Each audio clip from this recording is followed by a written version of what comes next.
తెలంగాణ రాష్ట్రం అంటే కేవలం హైదరాబాద్ అభివృద్ధి అని చెప్పేసి ఒక పార్టీ అంటున్నారు. లేదు రాష్ట్రమంతా అభివృద్ధి చెందితేనే తెలంగాణ అభివృద్ధి చెందినట్టు అని మరొక పార్టీ అంటున్నారు. కానీ ఇప్పుడున్నటువంటి అధికార ప్రభుత్వం కాంగ్రెస్ పైన కూడా ప్రశ్నించేందుకు కొంత వెనకబడి ఉన్నాయి ప్రతిపక్షాలని చెప్పేసి ప్రజలు అంటున్నారు. ఈ విషయాలకు సంబంధించి మాజీ ఎంపీ బూర నర్సయ్య గౌడ్ ఉన్నారు. సార్ చెప్పండి, కేవలం హైదరాబాద్ మాత్రమే తెలంగాణ చూస్తుంది బీజేపీ అని చెప్పేసి కొంతమంది విమర్శలు చేస్తున్నారు, నిజమేనా? హైదరాబాద్ అంటే తెలంగాణ, తెలంగాణ అంటే హైదరాబాద్. ఎందుకంటే తెలంగాణ హైదరాబాద్ సపరేట్ కాదు. ఎందుకంటే హైదరాబాద్లో అత్యధికంగా ఆర్థిక రాబడి ఉంటుంది కాబట్టి తెలంగాణ రాష్ట్రంలో అభివృద్ధి కావాలన్నా, మారుమూల కొమరం భీం జిల్లాకు ఫండ్స్ కావాలన్నా ఎక్కడి నుంచో మనం మొబిలైజ్ చేయాలి. అది పరిసర ప్రాంతాలు. హైదరాబాద్ అంటే కేవలం ఒక పాత హైదరాబాద్ కాదు. ఈరోజు హైదరాబాద్ అంటే దాదాపు 80% తెలంగాణ. 100 కిలోమీటర్లు అంటే 80% తెలంగాణ ఈజ్ హైదరాబాద్. కానీ కేవలం హైడ్రాకి సంబంధించిన ఇష్యూ కావచ్చు, ఇక్కడ మూసి నది ఒడ్డున నిద్ర కావచ్చు, వీటికి మాత్రమే పరిమితమైంది బీజేపీ. ఎందుకంటే గ్రౌండ్లో జరుగుతున్నటువంటి ఇష్యూస్ పైన ఫోకస్ చేయడం లేదు. ఇప్పుడు ఎందుకు వాటిపైన ప్రభుత్వాన్ని ప్రశ్నిస్తలేదు అని చెప్పేసి కొంతమంది అంటున్నారు. మీరు అన్నది కరెక్టే. అందుకొరకే ఈరోజు ప్రశ్నిస్తున్నాం కదా, మొదలుపెట్టాం కదా.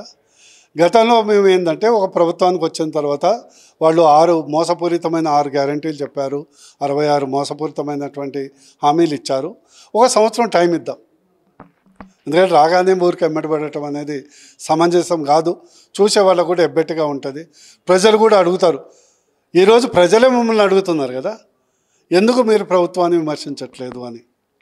మీరే చెప్పారు కదా, అందుకొరకు ఇచ్చాం. ఇప్పుడు శ్రీకృష్ణుడు కూడా సైంధవుడికి 100 తప్పులు చేసే అవకాశం ఇచ్చాడు. మొదటి తప్పుకే శిరచ్ఛేదం చేయలే కదా. అట్లా బీజేపీ కూడా ఒక ధార్మిక పద్ధతి పాటిస్తుంది కాబట్టి ఒక టైం ఇచ్చాము. ఇప్పుడు 100 తప్పులు చేశారు. దానికి కాంగ్రెస్ పోయే కాలం వచ్చింది, బీజేపీ వచ్చే కాలం వచ్చింది.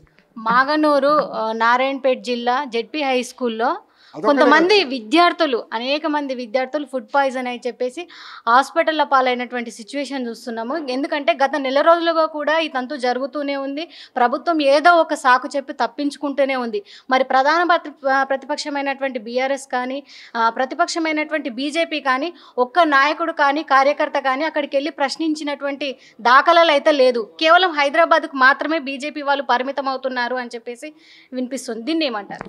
అలా ఏం లేదు, మా స్థానిక నాయకులు ఎక్కడికక్కడ పోతున్నారు. బట్ దురదృష్టం ఏంటంటే ఈరోజు సమస్య ఉన్నప్పుడు, సమస్య స్థలానికి పోయినప్పుడు ఇమీడియట్గా మన లాగాచర్ల అరెస్టు, హౌస్ అరెస్టులు, ఒక 144 సెక్షన్ హైదరాబాద్ మొత్తానికి.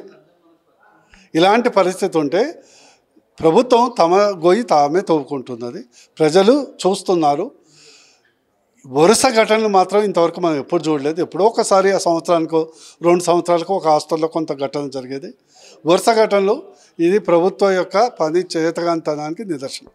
కానీ ఇప్పుడు చూస్తే మాత్రం రైతులకు కావచ్చు, నిరుద్యోగులకు కావచ్చు, ఏదంటే మహిళలకు సంబంధించినటువంటి ఇష్యూస్ పైన కూడా నాయకులు ఫోకస్ చేస్తున్నారు. ఎందుకంటే ఎన్నికల్లో వాళ్ళ ఓట్లు అవసరం కాబట్టి వాళ్ళ చుట్టూ తిరుగుతున్నారే తప్ప భవిత అంటే విద్యార్థికి సంబంధించినటువంటి ఇష్యూస్ పైన కూడా ఏ నాయకుడు ఫోకస్ చేయడం లేదు.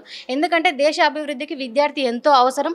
అలాంటి విద్యార్థులను భవిష్యత్తు నిర్వీర్యం అయిపోతుందని చెప్పేసి తల్లిదండ్రులు కూడా వాపోతున్నటువంటి పరిస్థితి కనబడుతుంది. ఎందుకంటే అటు ప్రభుత్వం నుంచి కావచ్చు, ఇటు ప్రతిపక్ష నుంచి కావచ్చు, సరైన నాయకులు వచ్చి హామీలు ఎవరు ఇవ్వడం లేదు, మా విద్యార్థి భవిష్యత్తు బాగుంటుందని చెప్పేసి ఒక్కరు కూడా రావడం లేదని చెప్పేసి తల్లిదండ్రులు వాపోతున్నారు. వాళ్ళకి మీరు ఏం చెప్పదచ్చు?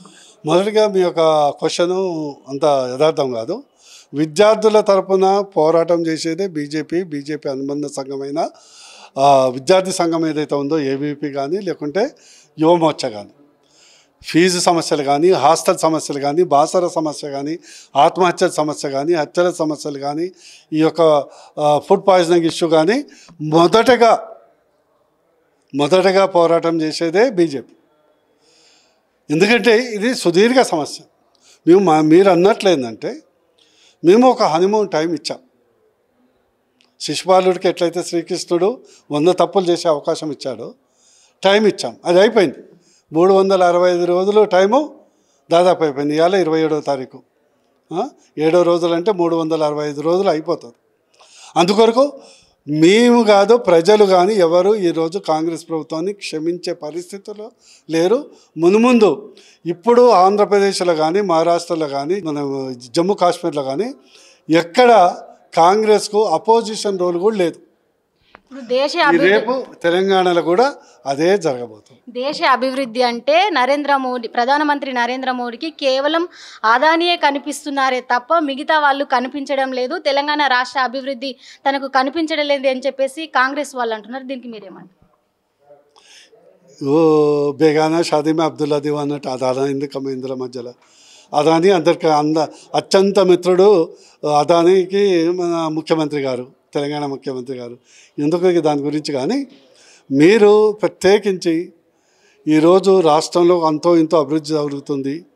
హైవేస్ డెవలప్ అవుతున్నాయి, ఇన్ఫ్రాస్ట్రక్చర్ డెవలప్ అవుతుంది, కిసాన్ సమ్మాన్ నిధి వస్తుంది, ఉచిత రేషన్ వస్తుంది. ఇవన్నీ వస్తున్నాయి అంటే only because of the Modi government. Telangana రాష్ట్రం అన్ని రంగాలు, సంక్షేమ రంగాల్లో ఫెయిల్ అయింది, అభివృద్ధి రంగంలో అట్టర్ ఫ్లాప్ అయింది. ఇప్పుడు అదానికి బీజేపీ గొప్పగా పొగుడుతుంది. మరి అనైతికంగా వ్యాపారం చేసి అతని దగ్గర మేము ఒప్పందం కుదుర్చుకున్నాము, మా తప్పును మేము సరిదిద్దుకుంటున్నామని చెప్పేసి ముఖ్యమంత్రి సీఎం రేవంత్ రెడ్డి ఒప్పుకున్నటువంటి ఒప్పందాన్ని వెనక్కి తీసుకున్నారు. మరి నిజంగా అదాని సంబంధించింది కావచ్చు, తన వ్యాపారాలన్నీ అనైతికమే అంటారా?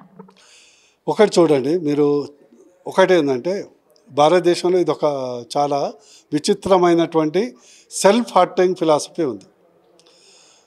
మీరు లోతులకు వెళ్తే పారిశ్రామికవేత్తలు ప్రతి దేశంలో ఉంటారు. అదానీ అంబానీ అని ఇప్పుడు మనం అంటున్నాం, గతంలో టాటా బిర్లా అనేది, ఇప్పుడు అదానీ అంబానీ వచ్చారు. చిన్నప్పుడు టాటా బిర్లా అనేది, రేపు ఇంకోళ్ళు వస్తారు. పారిశ్రామికవేత్తలు అనేది ఉపాధి ప్రైవేట్ రంగానికి పెట్టుబడులకు రావటానికి ఖచ్చితంగా అవసరమే. అది మోడీ గారు ఉన్నా, రేపు ఇంకోరు ప్రధానమంత్రి ఉన్నా, గతంలో ఇందిరాగాంధీ ఉన్నప్పుడు అంబానీ ఏ టైంలో ఎదిగాడమ్మా? కాంగ్రెస్ టైంలోనే కదా. అదాని గారు మూలాలు ఎప్పుడు పడ్డాయమ్మా? కాంగ్రెస్ టైంలోనే కదా. రేపు ట్రంప్ వచ్చినాక ట్రంప్ అమెరికన్ కంపెనీస్ పైకి తేవాలని పొగుడుకుంటాడా, లేకుంటే మా దేశ కంపెనీలు 10 కంపెనీలు నాశనం కావాలని కోరుకుంటాడా? కోరుకోడు కదా. అందుకని ఈ విచిత్రమైన వాదనను తప్పు. నెంబర్ 2, ఫలానా పారిశ్రామికవేత్త వల్ల మన భారతదేశానికి లాభమా నష్టమా 2 మీరు అడిగారు కాబట్టి మీరు ఒకసారి దీని మీద డిబేట్ పెట్టండి. అసలు అదాని ఎవరు, అదాని కంపెనీ ఏంటి, అదానికి సంబంధించిన పెట్టుబడిలో సామాన్య ప్రజల పెట్టుబడి ఉందా, విదేశీ పెట్టుబడి ఉందా, అదాని మునిగితే ఎవరు మునుగుతారు? కానీ అదానికి కేవలం నరేంద్ర మోడీతోటే కాదు, గతంలో అటు టీడీపీకి సంబంధించినటువంటి చంద్రబాబు నాయుడు కావచ్చు, ఇవన్నీ అందరు పారిశ్రామికవేత్తలు అన్ని ప్రభుత్వాలతో మంచిగా ఉంటారు. ఈరోజు ఏదో రేవంత్ రెడ్డి ఏదో ఈ యొక్క పొలిటికల్ ఇష్యూ అయిందని ఏదో 100 కోట్లు వాపసు ఇస్తుంది ఇది అంటున్నారు. ఏ రాష్ట్ర ప్రభుత్వం అయినా, ఏ కేంద్ర ప్రభుత్వం అయినా నిధులు కావాలి, పరిశ్రమలు రావాలని కోరుకుంటారు. అర్థమైందా? రేపు చంద్రబాబు నాయుడు గారు, అదాని గారు ఒక 20,000 కోట్లు పెట్టుబడి పోర్టు పెడతాను అంటే వద్దంటాడా?